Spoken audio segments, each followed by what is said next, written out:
And now it's time to welcome our speakers. Stephanie Arnold is Climate Atlantic's Strategy and Innovation Manager and the Prince Edward Island Climate Services Specialist. Our next speaker is Armin Nikkhah, Climate Atlantic's Science and Data Lead. And finally, Alex Cadel, who is with Nova Scotia Environment and Climate Change and in affiliation with Climate Atlantic as the Nova Scotia Climate Services Specialist. And I'll pass it over to him to get us started. Wonderful. Thank you, Quinn. And welcome everyone to the webinar here this afternoon. I will be getting us started just by taking a quick look at the goals for the webinar today. This is a big topic and we can't cover everything, but just to give you a sense of what we're hoping to talk about over the next 20 minutes or so, we want to provide some foundational knowledge on the role of adaptation in taking action on climate change, on the complexity of adaptation decision-making, and on the different scales of adaptation action. And to get us started with that, I wanted to make some connections to the first webinar in this series, which looked at climate change trends and impacts. And really to connect that topic of how the climate is changing to this topic of what adaptation is, I find this climate risk framework helpful for understanding the relationship between the changing climate, how those changes result in risks, and the types of adaptation actions that we can take to address those risks. So this is a framework you might have seen before. It's used by the Intergovernmental Panel on Climate Change as well, where we have components of hazard, which really constitute the climate-related events or trends that can cause harmful impacts, as well as exposure, which is the presence of something, whether that's people or species or assets, in a place that could be affected by those hazards, as well as vulnerability, which sometimes is even broken down further into the sensitivity or the degree to which something is affected by a change, and the capacity, which is the ability in terms of skills, information, money, and so on, to manage those changing climate conditions. And I find a framework like this can really help us to understand why people, species, and communities experience different climate risks. For example, if we're thinking about a hazard like extreme heat, we know that people who are working outdoors are more exposed to that hazard than people who are working in an indoor air-conditioned environment.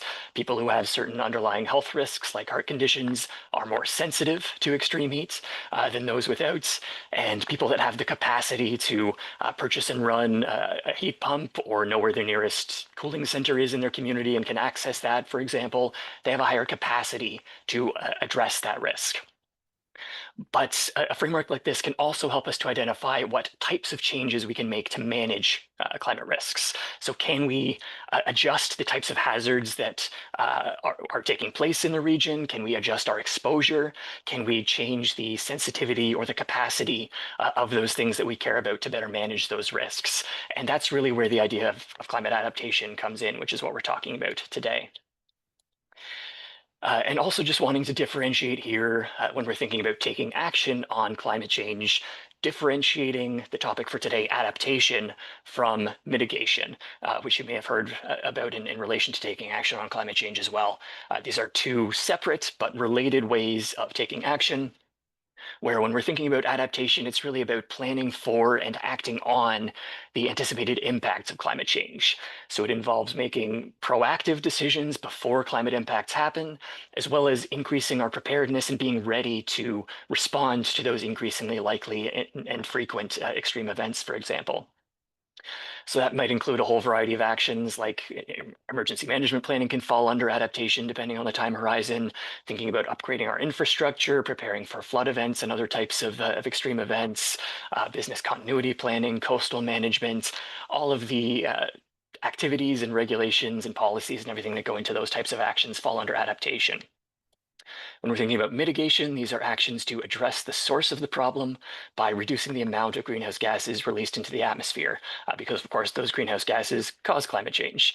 So it's really about reducing emissions in that sense. And in just a moment, Armin will talk a little bit more about sort of the necessity for why these two different types of actions are needed.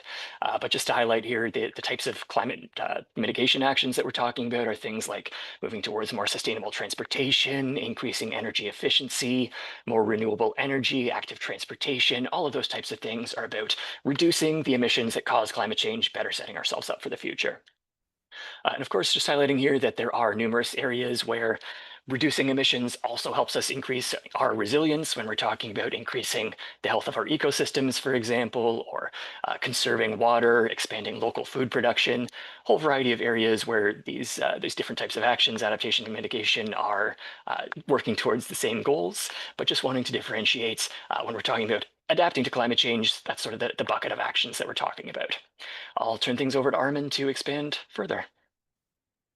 Thank you so much, Alex, and hi everyone. I'm here to talk about why adaptation is not only necessary, but already underway across whole Atlantic Canada. Alex has introduced what adaptation is and how it differs from mitigation. I'll build from there and start with why we need adaptation in the first place. On this graph, you can see how our climate is changing and changed since we started recording climate data. Climate data shows us that 2024 was the warmest year on the record since we started keeping these records. Even if we are able, and even if we stopped all the emissions today, we will still face ongoing climate change because of the past emissions. A great example of this situation happened at the year of COVID. At the year of COVID, we significantly reduced our emission. But as you can see based on the graph, our planet continued warming. This is mainly because greenhouse gases stay in the atmosphere for decades, or in some cases, even centuries. That means some level of warming and associated impacts of that warming is unavoidable, which is why adaptation is essential. Climate change is already impacting our region. It's already impacting Atlantic Canada. Hurricane Fiona is a clear example of the power of more intense storms, which you can see. The amount of precipitation in the picture here that we received all across Atlantic Canada. In addition, we are also experiencing extreme heat. Coastal areas are changing shape by sea level rise and shifting rainfall patterns, as you can see in the picture, which brings us flash floods and puts municipal systems under pressure. These are real present time risks that we are facing in Atlantic Canada. Adaptation is about preparing now to reduce risk later. Some researchers showed that for every dollar we spend on adaptation, for example, if we are upgrading our stormwater system or protecting our shorelines, we can save $6 to $10 in avoiding damages and emergency responses in the future. This is a powerful return investment for sure. And adaptation is not just about protecting our assets. Adaptation also helps to protect human health, ecosystems, cultural resources, and local economies. For example, reducing urban heat with green space can prevent heat-related illness, and planning for a sea level rise that can protect our key roads, homes, or even drinking water supplies. So instead of waiting for the disaster and paying for a recovery, we can anticipate the change and invest in smarter solutions now. Now I pass it along to Stephanie.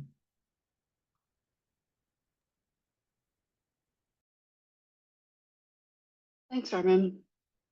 For this slide, I want to highlight that sometimes we think of adaptation as the project that we're working on right now, but really it's actually helpful to think about adaptation as an overall longer-term process. Since the climate won't stop changing, the goalposts of how we adapt and how far we have to go with adaptation will keep moving. Not only does this mean that adaptation needs to continue to take place, it also means that adaptation itself needs to continue to evolve as the changes in our climate becomes faster and more intense. And it's not just about changes in the climate. We are also going to see and observe that there are changes in how people, ecosystems, and communities and sectors are affected. You might start out with one strategy, but you have to be prepared to make adjustments. And I have a picture of dodgeball. Just like in dodgeball, You can't really decide at the start of a game what your strategy is going to be and just stick to it.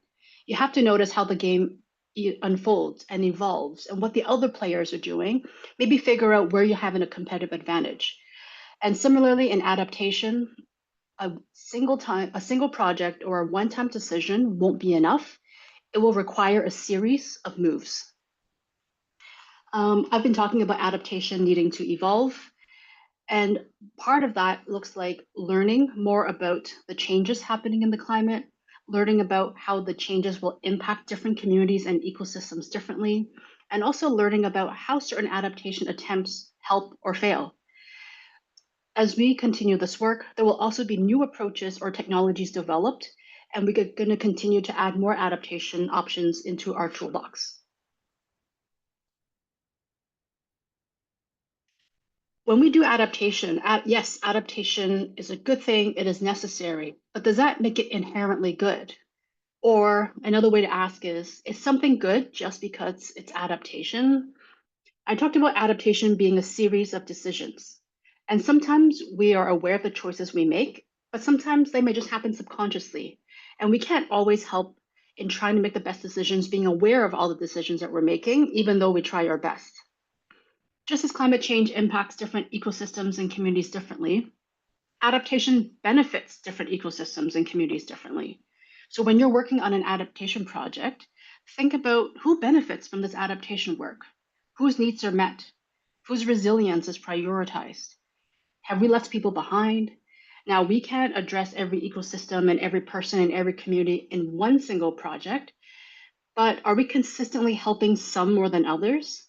Are we paying attention to some more than others? And do we understand the needs of some more than others? So adaptation isn't really just about what approaches we take to reduce climate risk and increase resilience. We also have to think about how we do adaptation, who it serves, and who it might unintentionally make more vulnerable. The picture here shows three different properties. The ones on the left and the right have armoring rock and stone in the front. The one in the middle didn't use the armoring along the shoreline. Now, the neighbors to the left and right were likely just focused on protecting their homes and didn't mean to cause further erosion damage to the property in the middle. So sometimes, even when we're making the sensible decision for one issue, we could still accidentally create a new one elsewhere. And this is what we mean by maladaptation. So there are different types of maladaptation. I have examples here. So built adaptation is anything related to infrastructure or the built environment. So in this example, the armoring that was developed and built accidentally caused damage, and that's what we mean by built maladaptation. Another type of maladaptation is institutional maladaptation, and that speaks to policies, programs, regulations.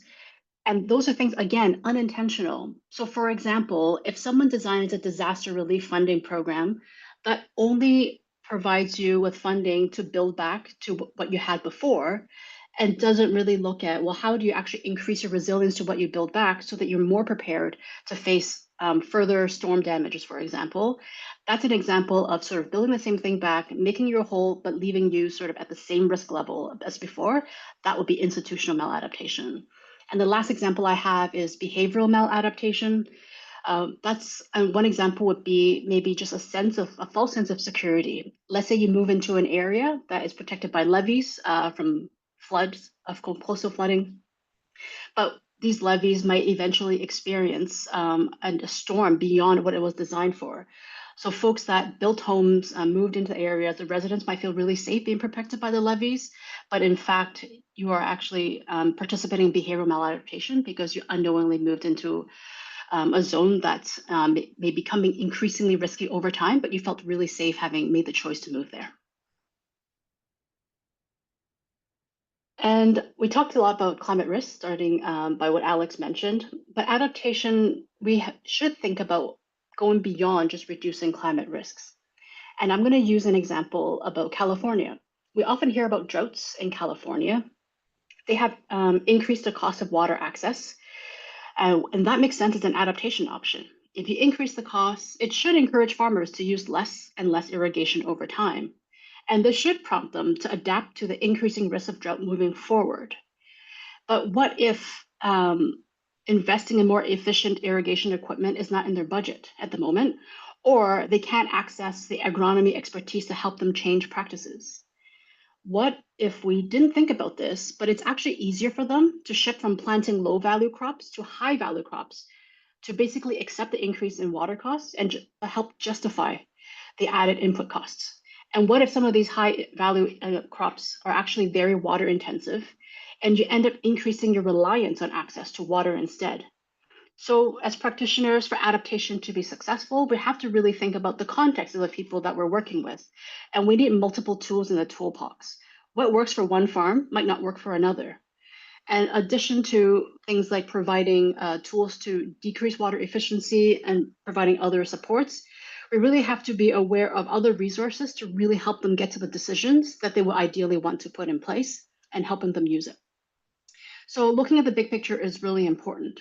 Going into a decision around adaptation, farmers, just like any other decision maker, have different risks to juggle. Climate risk is only one of them. If we have an adaptation option that reduces climate risk, but actually then it accidentally involves increasing regulatory risk or involves increasing business risk, they might not make that trade-off and they might maybe delay making adaptation decisions. So more and more, we are seeing that adaptation needs to reduce other pressures when they think about how to reduce climate risk as well.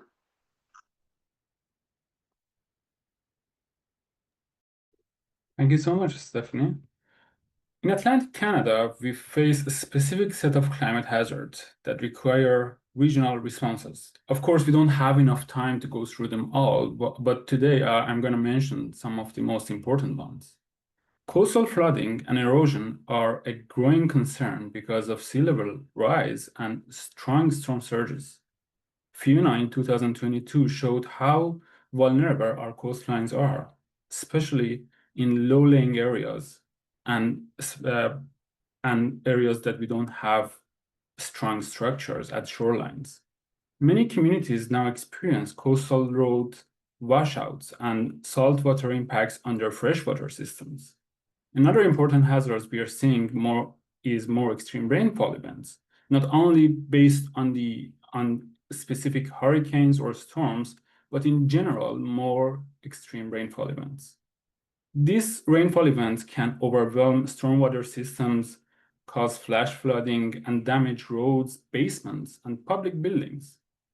Older structures designed for the past climate norms can't keep up with today's rain patterns. Another great impact is temperature rise. Although Atlantic Canada is considered to be one of the cooler places in comparison to many other places, we are seeing much longer heat waves in the summer and more frequent heat warnings. We experienced that 2 weeks ago. These events especially impact seniors, outdoor workers, and those without air conditioning. Another great impact is changing seasonal patterns like earlier spring or delayed freezing, which does impact agriculture, fisheries, and natural ecosystems. Timing shifts can reschedule crop yield or even damage the whole crop yield. It can also change fish migration routes and disrupt plant and animal life cycles. Each one of these has local consequences. That's why adaptation efforts needs to be grounded in regions like Atlantic Canada, with support of strong data sets from climate data.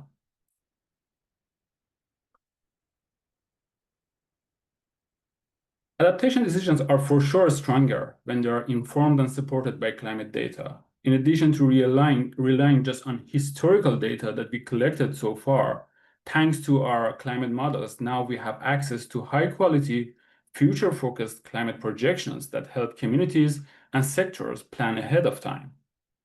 One of the most accessible tools in Canada is climatedata.ca. It provides interactive maps, downloadable datasets, and summary graphs showing how different climatic variables are expected to change down to the local scale for each community. Let's say, for example, you're planning a new municipal building. With climate data, you can make sure that design does have the capability to handle future extreme weathers like extreme heat waves, heavier rainfalls, or even winter freezing thaw cycles. Or if you're a farmer or a fish harvester, climate projections can help guide planting decisions, harvesting timing, and even long-term investments for your farm or for your facility. These informations are not just for researchers. They are designed to support municipal planners, engineers, communities, and even individuals. When adaptation is backed by solid climate data, it becomes more targeted and cost-effective for any kind of decision making. There are many extra tools and resources available for adaptation that we are going to cover comprehensively on our next webinar, which I highly encourage you to join, which is happening on August 13th at the same time, which we are going to include more tools and resources. Now I pass it to Alex to give you more details about scales of adaptation. Thanks, Armin. So having covered some background now on what adaptation is and how local context and climate information can really help us to understand the complexity of adaptation decision-making, in this final section of the webinar, let's talk a little bit about what adaptation can look like in practice. And we often hear about how adaptation can be a collective responsibility with actions taking place at a variety of scales, and just wanted to highlight some examples of what that might look like at those different scales. We can start by thinking about adaptation actions that an individual might undertake. Things like putting together an emergency preparedness kit for their household, or potentially planting shady trees near a home to help lower temperatures and manage some of that extreme heat that Armin was talking about. Actions like that can make sense for one person to undertake. At a community level, we might see a neighborhood working together to create a community garden and expand local food production, or restoring nearby stream banks to prevent erosion and manage flooding, things like that. At an organizational level, we might see different types of organizations providing training for their staff to develop their knowledge or their skills, build their adaptive capacity, developing or revising different organizational policies to really set that organization up for the future in a better way. At a city or regional level, we might start to see some of those larger infrastructure projects, things like living shorelines or upgrading bridges and culverts to be better prepared for extreme precipitation events. And we might also start to see policy decisions, things like managed relocation programs to move away from low-lying or rapidly eroding coastal locations. All the way up to the national and international level. You may be aware that for Canada, we now have a national adaptation strategy that provides a lot of national direction on key areas. And even internationally, we see activities through groups like the United Nations with the Intergovernmental Panel on Climate Change, the Conference of Parties meetings every year where nations are negotiating on how they would like to, among other things, adapt to climate change and how that's all going to work going forward. And really highlighting as well that not only can adaptation actions take place at all of these different scales, but communication and engagement is so important at those different scales and between scales as well. We've talked a little bit already about how the impacts of climate change are not the same for everyone. Individuals, communities, organizations, regions, nations, all of those different levels can be exposed to different types of hazards. They're sensitive to those hazards in different ways, and they have different levels of capacity to adapt. So getting involved in adaptation planning really helps to ensure that those plans are more effective for everyone, and that's really important. And then finally, just wanting to share a couple of specific examples of adaptation at some of those different scales that might be of interest for just the time of year or different work that people are doing.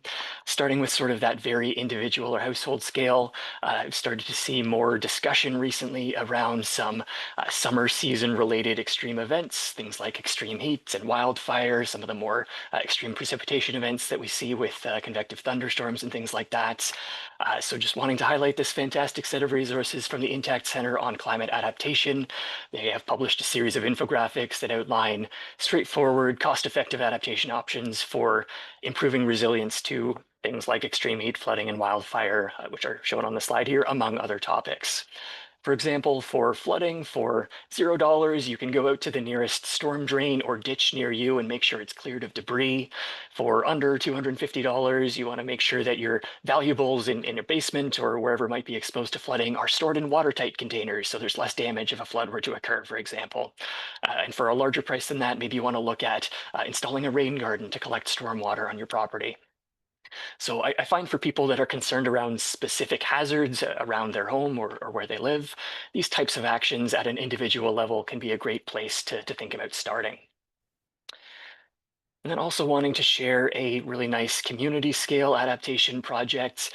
This is some work that I've had the opportunity to be involved in over the last couple of years, work led by the Enrich project, looking at creating an African Nova Scotian Climate Justice Ambassadors program. So it's a project that's really aiming to address the underrepresentation of African Nova Scotians in climate change discussions, really despite their heightened vulnerability to a lot of its impacts. So the project is focused on equipping communities with information and supports that they need to improve resilience to climate change. And specifically, this has involved conducting workshops with 25 African Nova Scotian communities all across the province, reaching around 500 people, which were an opportunity to share information about local climate change impacts with participants, for participants to share their personal experiences of how they've been impacted by climate change and what they've seen in their communities, and really to discuss community needs and priorities for taking action. If anyone's interested in some of those specific findings there, the two reports shown on the screen found on the Enrich Project's website are fantastic resources for that. But also just highlighting how this work has continued, not only compiling that information, but moving forward into creating a whole system of online learning modules for climate justice ambassadors to further their knowledge, build leadership within African Nova Scotian communities, really to promote that long-term climate action that has so far been lacking in many communities. And really those ambassadors will also be working to create climate resilience plans for their communities and continue this work on for many years to come, which is really exciting and a great model for how a community group can take adaptation forward in a way that makes sense for them. Over to Steph for one more example around a sectoral adaptation. Yeah, and just to give you a sense of what the scale of adaptation could look like if you do it at the sector level, I want to bring up an example. The PEI Federation of Agriculture launched its first ever sector adaptation plan. Climate Atlantic was a partner in this work, and you can find the recommendations and other project details in that link, pathway2040.ca. So adaptation and agricultural work up until this point tended to be supporting farmers at the field level. So whether it's trials, working with academics, everything tends to happen at the field level. And this project does kind of talk about that work. But it was obvious that at the sector level, there are some items or some resources that we can kind of inject into this work to help enable success at the field level. There was a mixture of literature review, farmer engagement, and stakeholder engagement. And I want to give you a visual of what some of these conversations have looked like.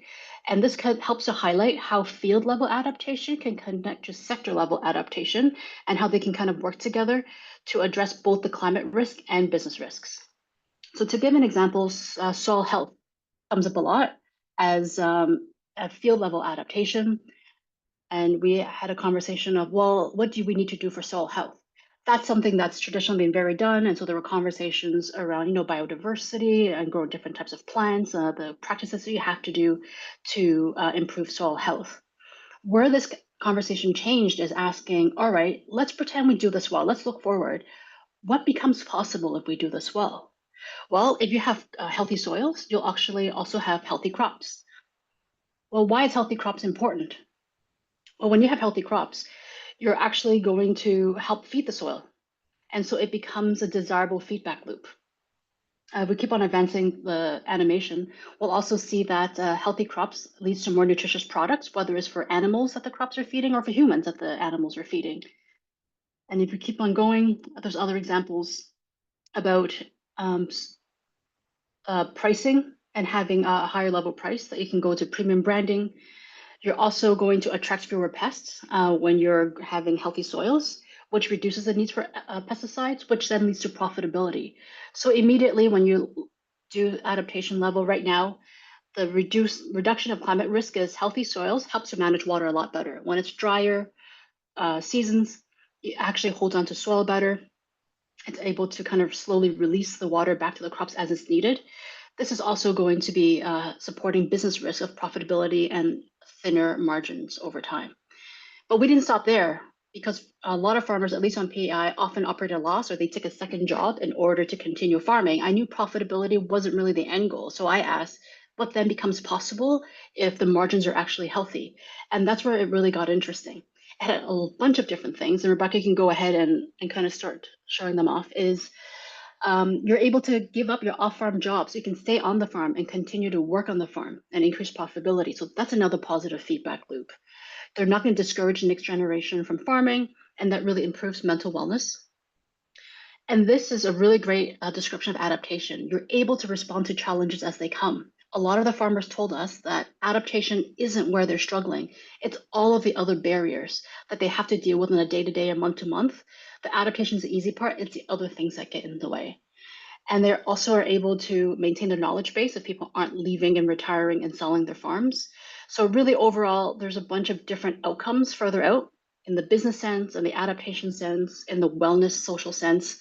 And this kind of laid out to, yes, let's focus on soils, but focusing on soils can also help us achieve these other needs that we have on the farm. So finishing off, the webinar goals, these were the three. We heard about from Alex in the beginning that adaptation can work along with mitigation when we are anticipating and responding to risk created by the climate. Armin talked about locked-in change, right? It will actually increase in complexity as locked-in change accelerates and adaptation needs to accelerate. It will become more difficult. And addressing different folks' needs and different ecosystem needs as that accelerates will become more complex. And adaptation happens at different scales. There's no right or wrong scale for it to happen. It really needs to happen at all of them. And we're hoping that some of the examples we gave you today kind of give you a sneak peek of the different aspects of adaptation that practitioners work with when we're working within the Atlantic region. Thank you. Thank you so much to Steph, Armin, and Alex for that presentation. I was so impressed by how much you were able to fit into such a short amount of time, and I feel like that gave a really comprehensive overview of climate adaptation.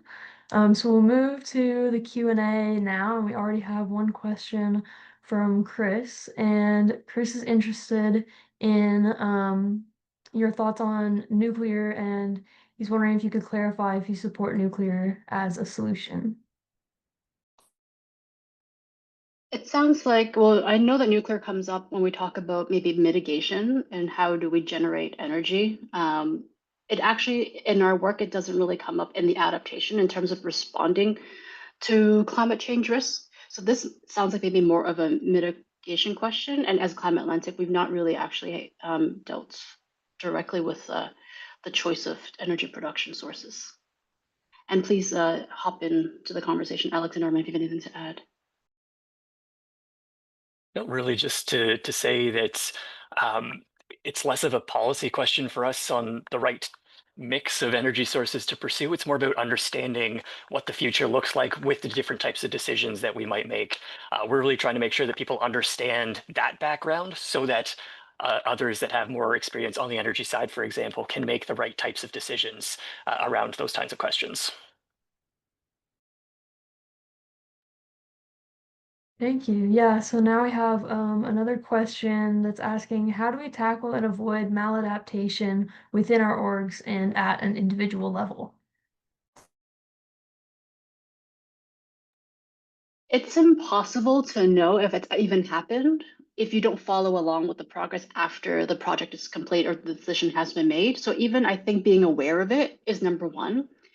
And I've talked about it's always unintentional. I don't think anyone goes out to hope that there's like just knowing there's going to be consequences and just ignoring it. So number one is just being open to becoming aware of it, and then working with folks that maybe were affected by it to be like, what did we miss? What step did we miss? And including them in the next decision making or learning from them. It's going to be really key. There isn't a way to ever avoid it, but there is a way, I think, to continue to track the impacts of it, to continue to talk to people, continue to build relationships so that people can report back to you. And then just, I think, committing to yourself and your organization to continue to do better and trying to fix some of the things, if you can, that went sideways.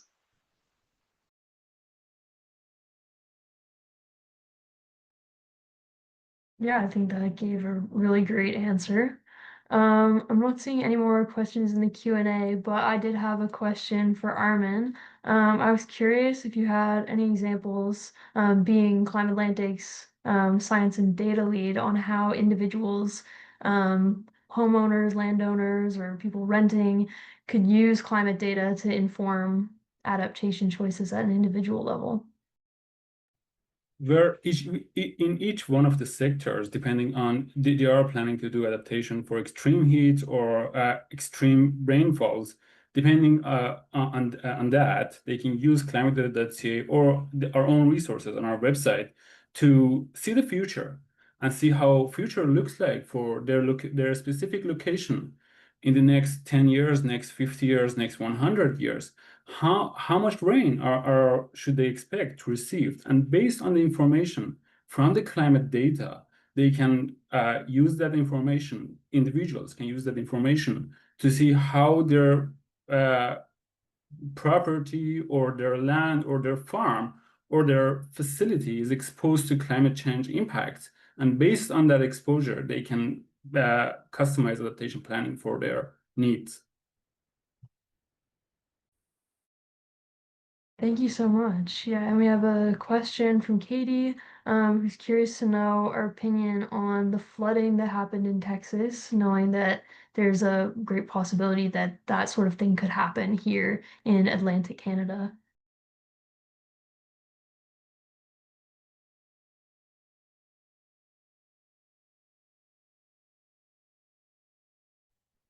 Yeah, I mean, I can start. It's certainly a really sobering reminder of the power of nature and how unprepared at times we as a society can be for really extreme events like that. I know here in Atlantic Canada, flooding is absolutely a high priority hazard for governments at all levels and all different types of organizations. For my own work, the province of Nova Scotia is doing a ton of work around flood mapping the entire province to get better information out there into the hands of communities for people to understand where those risk zones might be, as well as even just signage on roads that might be vulnerable to flooding, a whole variety of things like that. I know similar work is happening in other provinces. So you're absolutely right. It can be scary at times when we see those types of news events, knowing that it could happen here. But the work that we as an organization are doing and all the people that we're connected with, I think is really trying to push us in the right direction to get better prepared for extreme events like that. I can also build upon that. We do have a specific climate data support for intense rainfalls, which may lead to flooding. We know them as IDF curves. It's very important to stay updated for each location and to understand how intense is going to be, because rainfalls are mainly the input of these kind of flooding events. And it's good to know for the future that how much rainfall each location is going to receive based on the latest updates from climate models. And then we can design our new infrastructure based on that, and the amount of water that we are expecting to receive to be adapted for that amount of flooding. I have a three-part answer to it. One is scale. Like the scale of damage and the scale of risk was so large. That's why it's really important to look at adaptation, because even if you did something at the household level, it would have been insufficient if an entire neighborhood, an entire region is affected. So really remember that scale is important and adaptation at all the scales. Number two is we have to be increasingly ambitious in what adaptation options that we kind of are going to be willing to do. It's really hard when you have development pressures and housing demands, but also increasingly larger areas becoming risk zones. And really, how do you balance those things? And what kind of tools have we not used in the past yet to allow us to become more ambitious in adaptation and proactive adaptation to kind of prevent losses? And the third piece is related to how ambitious we are. Is the more ambitious and the more proactive our adaptation is, the less pressure we put on the emergency response, right? Emergency response is tough. There's limited resources. It happens all of a sudden. You need everyone all of a sudden. And the more successful we are at large scale, multi-scale, preventive and proactive adaptation, the less burden and pressure that we're going to put on emergency response, which is also important because they also probably will struggle at scaling at the pace that we need emergency response measures to scale. So everyone needs to scale, and everyone can kind of work together to take pressure off each other. Thank you so much for that answer. We have time for one more question. In the adaptation versus mitigation slide with the overlapping circles, there's business continuity listed under adaptation, and we're wondering if you could please dive more into that. Yeah, I can kind of briefly expand on that one. That was on one of my slides. Business continuity planning is really a process outlining how an organization wants to maintain its operations or return to operations after some sort of disruptions, including things like climate events, though often they look at other types of hazards as well. So if you work in a private industry, aren't sure if you already have a business continuity plan or are interested in doing that, there's a lot of great resources out there to explore exactly that question, but that's what that process is all about.